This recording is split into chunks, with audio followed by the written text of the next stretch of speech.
நம்ம சிவபித்தன் சேனல் பிடிச்சிருந்ததுன்னா இந்த வீடியோ லைக் பண்ணிட்டு நண்பர்களோட பகிர்ந்துக்கோங்க. திருச்சிற்றம்பலம்.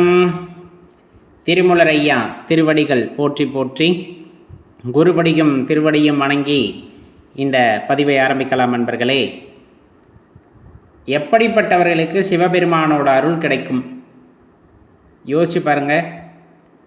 இப்போ நான் உயர்ந்த வகுப்பை சார்ந்தவன், எல்லாருக்கும் மேலே நான் தான் அப்படிங்கிறனால கண்டிப்பாக சிவபெருமான் எனக்கு அருள் கூர்வார், அவர் என்னை ஆட்கொள்வார், அல்லது அவருடைய காட்சி எனக்கு கிடைக்கும் அப்படின்னு யாருனாலேயாச்சும் சொல்ல முடியுமா?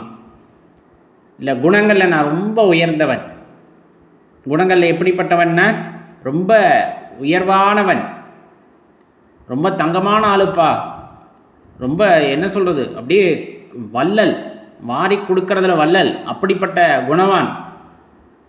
அப்படி இருக்கிறவர்களுக்கு இறைவனுடைய தரிசனம் கிடைக்குமா?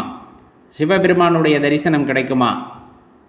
அல்லது எல்லாத்துக்கும் மேலே இவர் புகழோட உச்சியில் இருக்கிறார். இவர் அடைந்த புகழுக்கு ஈடான புகழை அடைவதற்கு இந்த பிரபஞ்சத்திலே யாருமே இல்லை அப்படிங்கிற மாதிரி ஒரு உயர்வான நிலையை கூட நீங்கள் அடைந்து விட்டீர்கள் என்று வைத்துக் கொள்ளுங்கள். ஏன்னா அப்படித்தானே இன்றைக்கி இருக்கிறவங்கெல்லாம் இருமாப்பு கொள்கிறார்கள். பணம் அதிகமாக இருந்தால் கடவுளையே விலைக்கு வாங்கிவிடலாம் என்ற அந்த தோரணையிலே சிலர் பேசுவதும் இருப்பதும் வேடிக்கை வினோதமான விஷயம். அப்படியுமே சில மனிதர்கள் இருக்கத்தான் செய்கிறார்கள். சரி, அப்படி இருக்கிறவங்களுக்கு இறை தரிசனம் கிடைத்து விட்டதா? உண்மையாலுமே கோடி கோடியாக சம்பாதிச்சிருக்காங்க, எல்லா மனிதர்களையும் கட்டுப்படுத்தக்கூடிய ஆற்றல் அவர்களிடம் இருக்கிறது. அப்படிப்பட்டவர்களுக்கு இறை தரிசனம் கிடைத்திருக்கிறதா, இறைவனுடைய அனுகிரகம் கிடைத்திருக்கிறதா அப்படின்னு கேட்டு பார்த்தா நமக்கு நல்ல விடை தெரிஞ்சிடும். ஒருத்தட்ட 10 பைசா கூட இல்லை, அடுத்த நேர சாப்பாட்டுக்கே வழி இல்லை. சரி, அப்படி இருக்கிறவங்களுக்காவது இறை தரிசனம் கிடைத்திருக்கிறதா? இறைவனை அவர்கள் உணர்ந்திருக்கிறார்களா? இறைவன் அவரை ஆட்கொண்டிருக்கிறாரா அப்படின்னா அதுக்கும் பதில் இல்லை. அப்போ இறைவன் யாரைத்தான் ஆட்கொண்டார்? சரி, இறைவனை எப்படித்தான் காண்பது அல்லது அவரை எப்படித்தான் உணர்வது? இப்போ இப்படிப்பட்டவர்களுக்கு எல்லாம் தரிசனம் கிடைத்திருக்கிறதானா? எல்லா இடத்துலையும் கிடைக்கல அப்படின்னு சொல்ல முடியாது, எல்லாருக்குமே கிடைச்சிருக்கு அப்படின்னு சொல்ல முடியாது. நான் ஒரு உயர்ந்த வகுப்பு அப்படின்னு ஒருத்தர் தன்னை கருதி கொள்கிறார் என்ற ஒரே காரணத்திற்காக அவரை இறைவன் அங்கீகரிப்பது இல்லை. நான் தான் உலகத்திலே சிறந்த குணவான் என்று தன்னைத்தான் உயர்த்தி கொள்பவர்களுக்காகவும் கூட இறைவன் இறங்கி வருவது இல்லை. நான் ரொம்ப எளியவன், என்னால் எதுவும் முடியாது அப்படின்னு தன்னை ரொம்ப தாழ்த்திக்கிட்டாலும் அவர்களுக்காகவும் இறைவன் இறங்கி வருவது இல்லை. இப்போ இறைவன் யாருக்காகத்தான் இறங்கி வருவார்? குணத்தினாலோ பிறப்பினாலோ செய்யும் தொழிலினாலோ இறைவன் யாருக்கும் அனுகிரகம் செய்வதில்லை. அது அவரவர் கர்மா. பிறகு யாருக்குத்தான் அனுகிரகம் கிடைக்கும்? இறைவனை உணர்ந்து கொள்வதற்கான அனுகிரகம் யாருக்கு கிடைக்கும்? நல்லா தெரிந்து கொள்ள வேண்டிய விஷயம். இப்போ நம்ம சொன்ன எல்லா விஷயங்களும் ஒரு மனிதனின் மனதிலே இல்லாமல், துளி கூட அகங்காரம் இல்லாமல், நான் என்ற வார்த்தைக்கு அவன் வாழ்விலே ஒரு இடமே இல்லை என்னும் பட்சத்திலே அவன் முற்றிலுமாக மனித பிறவியிலிருந்து மேம்பட்டவனாகின்றான். எனக்கானது, இந்த பொருள் எனக்கானது, என்னுடையது, நான் செய்தேன், என்னால் தான் இது விளைந்தது, இந்த மாதிரி எண்ணங்கள் ஒரு மனிதனின் மனதிலே தோன்றிக்கொண்டே இருக்கும். எல்லா காலகட்டங்களிலும் இது ஒவ்வொரு மனிதனின் மனதிலேயும் தோன்றிக்கொண்டே இருக்கும். அந்த நான், என்னால், எனது, நான் செய்தேன் அப்படிங்கிறதெல்லாம் படிப்படியாக ஒரு காலகட்டத்தில் குறைகிறது. அப்படின்னா அப்படியே படிப்படியாக குறைஞ்சிக்கிட்டே வருது. கடைசி அந்த நான் என்ற வார்த்தைக்கு அர்த்தமே இல்லை அப்படின்னு எப்போ புரிய வருகிறதோ அப்பொழுது தான் நாம் தெளிவடைய ஆரம்பிக்கின்றோம். அப்பொழுதும் இறை தரிசனம் எல்லாம் கிடைப்பதில்லை. இறைவனின் பெருங்கருணை அப்பொழுதும் நம்மால் உணர்ந்து கொள்ள முடிவதில்லை. அந்த நான் அப்படிங்கிறதுக்கு பொருளே இல்லை அப்படிங்கிறதான் முதல்ல நம்ம தெரிந்து கொள்கின்றோம்.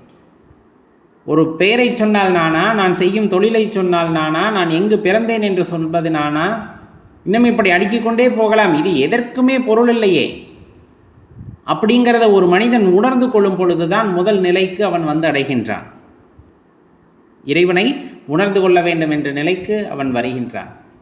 மேலும் அதிலே தெளிவடைந்து அப்பொழுது உண்மையான நான் தான் யார் தான் என்னுள் இருப்பது அப்படிங்கிற தேடுதலை ஆரம்பிக்கும் பொழுது தான் அவனுடைய அடுத்த படிநிலையானது ஆரம்பிக்கின்றது. இந்த உடலானது இயங்குகிறது, உள்ளே ஒரு உயிரானது இருக்கிறது, அதனால் தான் நான் இயங்குகிறேன் என்ற வரையிலும் நம்மால் உணர்ந்து கொள்ள முடிகிறது. இது ஒருவேளை மாயையாக இருந்தாலும் இது எல்லாம் தான் இந்த இயக்கத்திற்கு காரணம் அப்படிங்கிறத நம்மால் உணர்ந்து கொள்ள முடிகிறது. அப்போ இது நான் அல்ல. எப்படி இந்த பெயரோ இந்த உடலோ நான் செய்கின்ற தொழிலோ இந்த மாதிரி எதுவுமே நான் அல்ல அப்படின்னு ஒரு மனிதன் உணர்ந்து கொள்ள ஆரம்பிக்கின்றான். இப்போ உணர்ந்து கொள்ள ஆரம்பிக்கும் போது இயல்பாகவே ஒரு கேள்வியானது மனதினுள்ளே எழுகிறது. சரி, எப்படி இந்த உடல் இயக்கம் ஏற்பட்டது? அதற்கான அடிப்படை காரணம் யார்? நம் உடம்பினுள்ளே இருக்கின்ற அந்த அற்புத சக்தி யாது நாம் இயங்குவதற்கு அப்படிங்கிற அந்த கேள்வி எழுகிறது. அந்த கேள்விக்கான விடையை ஒரு மனிதன் தேட ஆரம்பிக்கின்றான். அப்படிங்கும்போது தான் அவன் அடுத்த படிநிலை அடைகின்றான். அந்த தேடுதலின் தொடக்க புள்ளி இறைவனை நோக்கியது. அந்த தேடுதலின் தொடக்க புள்ளி யாரை நோக்கியது? இறைவனை நோக்கியது, சிவபெருமானை நோக்கியது. ஏன்னா அவர் படைத்த படைப்பு அப்படிப்பட்ட ஒரு எளிமையான படைப்பெல்லாம் கிடையாது. நம்ம உடல் மட்டுமே நீங்கள் எடுத்துக்கொண்டாலுமே கூட அதில் விசித்திரமான நிறைய விஷயங்கள் இருக்கிறது. எப்படி இதெல்லாம் சாத்தியம் அப்படின்னு நினைக்கக்கூடிய அளவுக்கு விசித்திரமான செயல்பாடுகள், இயக்கங்கள் இந்த உடலை அப்படியே தாங்கி பிடித்து கொண்டிருக்கின்றன.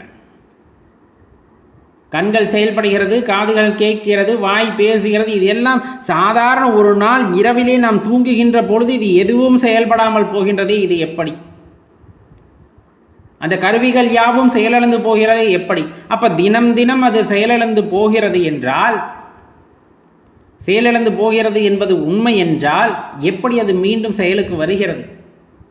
காலையில் விழிக்கின்றோம் அப்படிங்கும்போது எல்லாமே மீண்டும் அதனுடைய பணியை செய்ய ஆரம்பிக்கின்றது என்றால் இது எதன் பொருட்டு? அப்போ உள்ளே ஒரு அற்புத சக்தி இருந்தாக வேண்டும். அந்த அற்புத சக்தி இந்த உடல் இயக்கங்கள் அனைத்தையும் கட்டுக்குள் வைத்திருக்க வேண்டும். அவ்வாறு கட்டுக்குள் இல்லாவிட்டால் எல்லாம் தன்னைத்தானே செயல்படும். தூக்கம் அப்படிங்கிறது கூட பல பேர் பேசுகிறத கேட்டுக்கிட்டு பல பேர் போகிறது வர்றதெல்லாம் பார்த்துக்கிட்டப்ப அது அறகுற தூக்கம் மாதிரிலாம் இருக்கும். ஒரு ஆழ்ந்த தூக்கம், ஆழ்ந்த நித்திரை ஒருவனுக்கு ஏற்படுகிறது என்றால் அந்த இடத்திலே நாம் தெரிந்து கொள்ள வேண்டியது எல்லா கருவிகளும் செயலிழந்து போகிறது. அடுத்த நாள் விழிக்கும் பொழுதுதான் அக்கருவிகள் எல்லாம் மீண்டும் இயக்கம் பெறுகிறது. அப்படின்னா இதை யார் செஞ்சது? இது சாதாரண விஷயம் நம்ம கேட்குறது.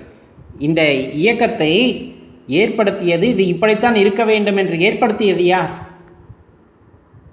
உணவு செரிமானத்திலிருந்து, உள்ளிழுக்கும் மூச்சிலிருந்து, இந்த சதை பெருகி குறுகி அல்லது சுருங்கி நரம்பு, இதையெல்லாம் ஒன்றொன்றாக யோசித்து பாருங்களேன். இவ்வளவு அழகாக ஒரு உடலை கட்டமைக்க முடியும் என்றால் அது யாரால் முடியும்?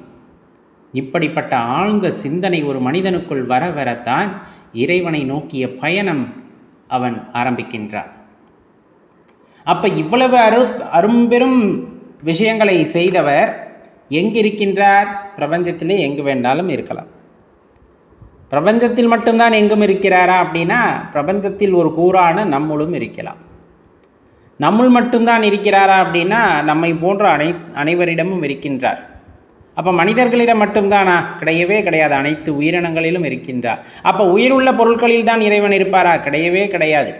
அக்னியாக இருந்தாலும் சரி, அதே போல் அசையா பொருளாக இருந்தாலும் சரி, கல்லாக இருந்தாலும் மண்ணாக இருந்தாலும் அதிலே அவரின் உருவத்தை, அவரின் குணத்தை காண முடியும். அவரின் குணத்தை காண முடியும். அப்போ இறைவன் யாருக்கு காட்சி தருவார்? இதையெல்லாம் உணர வேண்டும். இதையெல்லாம் கொஞ்சம் கொஞ்சமாக உணர வேண்டும். நான் என்ற அகந்தையிலிருந்து ஒருவன் வெளியே வர வேண்டும். அதை தாண்டி இறைவனை பற்றி ஆழ்ந்து சிந்தித்தல் வேண்டும். அவரைவே எண்ணி இருத்தல் வேண்டும். அவர் எப்படிப்பட்டவர், எந்த குணமுடையவர், எவ்வளவு பெரிய தன்மையுடையவர் என்பதை பற்றியெல்லாம் ஒரு மனிதன் தொடர்ந்து சிந்தித்து கொண்டிருத்தல் வேண்டும். ஒரு எண்ணம் பலம் பெற இறைவன் இப்படிப்பட்டவரை, தன்மையானவர் அப்படிங்கிற அந்த எண்ணமானது ஒரு மனதினுடைய ஏற்பட அது உருவகப்படுத்துகின்ற அந்த விஷயமானது உயிர் பெற ஆரம்பிக்கும். அந்த ஆற்றல் ஒரு அளவில்லாத ஆற்றலாக அது ரொம்ப பெரிய விஷயமாக பெருகி நிற்கும். அப்போ நம் மனமானது கனிய ஆரம்பிக்கும். இப்போ நம்ம சொன்ன எல்லா விஷயத்தையும் உணர்ந்து நான் அப்படிங்கிற அந்த விஷயத்தோட பொருளணிந்து என்னால் இங்கு ஆவது ஏதும் கிடையாது, யாதொன்றும் நான் செய்யலேன் அப்படிங்கிற அந்த விஷயத்தை நம்ம எப்போ உணர்ந்து கொள்கின்றோமோ, என்னுள் இருக்கின்ற இந்த உயிரானது அனைத்து உயிர்களிலும் இருக்கிறது, என்னுள் இருக்கின்ற இந்த சிவமாகப்பட்டவர் அனைத்து உயிர்களிலும் இருக்கின்றார் என்பதை ஆழ்மனது புரிந்து கொள்ளும் சமயத்திலே இறைவன் கொஞ்சம் கொஞ்சமாக வெளிப்பட ஆரம்பிக்கின்றார்.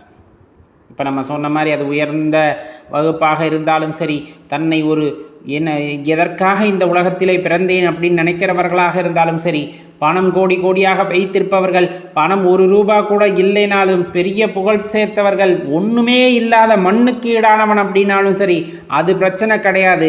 அவன் உள்ளத்துள்ளே அந்த நான் என்ற உண்மையை அறிந்து கொள்வதற்காக போராடுகின்றான்.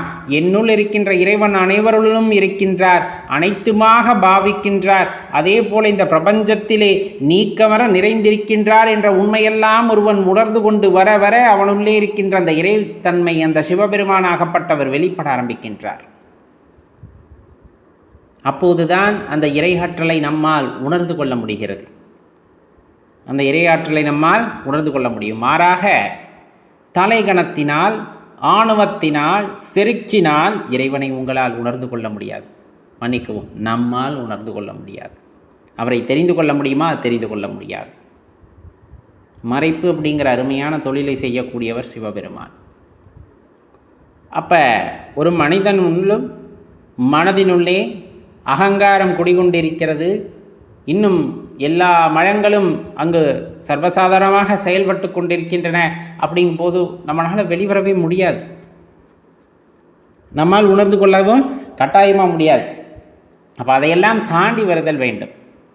இறைவனுடைய தரிசனம் என்பது சாதாரணமாக கிடைத்து விட்டால் அப்புறம் அதற்கு என்ன சொல்கிறது, ரொம்ப சாதாரணமாக போய்விடும் அல்லவா. ஒரு மனிதன் கஷ்டப்பட்டால் தான் அவனுக்கு காசே கிடைக்குது. எவ்வளோக்கு எவ்வளோ கஷ்டப்படுறானோ அவ்வளோக்கு அவ்வளோ காசு கிடைக்குது. அது சில பேர் நல்ல வழியில் சேர்க்கிறாங்க, சில பேர் தேவையில்லாத வழிகளில் சேர்க்கிறாங்க. தேவையில்லாமல் சேர்த்தா அதுக்கு தகுந்தாற் போல போய்விடுதுன்னு வச்சுக்கோங்க. நிம்மதியும் போயிடுது, பணமும் போயிடுது. போதுமான அளவு சம்பாரிச்சுட்டு சந்தோஷமாக இருக்கவங்க சந்தோஷமாக இருக்கத்தான் செய்கிறாங்க, அது ஒரு பக்கம். அதே போல்தான் நாம் எவ்வளவு சிரத்தை எடுக்கின்றோம் இறைவனை உணர்தலுக்கு அப்படிங்கிறத இந்த இடத்துல முக்கியமாக நம்ம தெரிந்து கொள்ள வேண்டிய விஷயம். எவ்வளவு சிரத்தை எடுத்தீர்கள்? சுய பரிசோதனை எவ்வளவு செய்தீர்கள்? உண்மையாக நான் இது வல்ல அப்படின்னு உணர்ந்து கொண்டால் உண்மையான நான் யார் அப்படிங்கிற அந்த கேள்வியை எத்தனை முறை உங்களுள் எழுப்பினீர்கள்? அதற்கான விடையை எப்படி தேடினீர்கள்? இது நான் அல்ல, இது நான் அல்ல, இது நான் அல்லன்னு எல்லாத்தையும் ஒதுக்கிக்கிட்டே போனால் கடைசியாக இருக்கின்ற அந்த அருட்பெரும் ஜோதி யாது அப்படிங்கிற அந்த உணர்வு சொல்லில் அடங்காததாக இருக்கும் அல்லவா. அப்பொழுதுதான் அந்த இறைவனை பற்றிய சிந்தனை நமக்குள் மேலெழும். இந்த மாதிரி சிந்தனைகள் மேலெழத்தான் இறை தரிசனமும் இறைவனை பற்றிய புரிதலும் நமக்குள் ஏற்படும். அப்படின்னா அதில் எந்த மாற்று கருத்துமே இல்லை. அப்போ யாருக்கு இறைவனின் தரிசனம் கிடைக்கும்? நீங்கள் தான் பதில் சொல்ல வேண்டும். ஓம் நம சிவாய.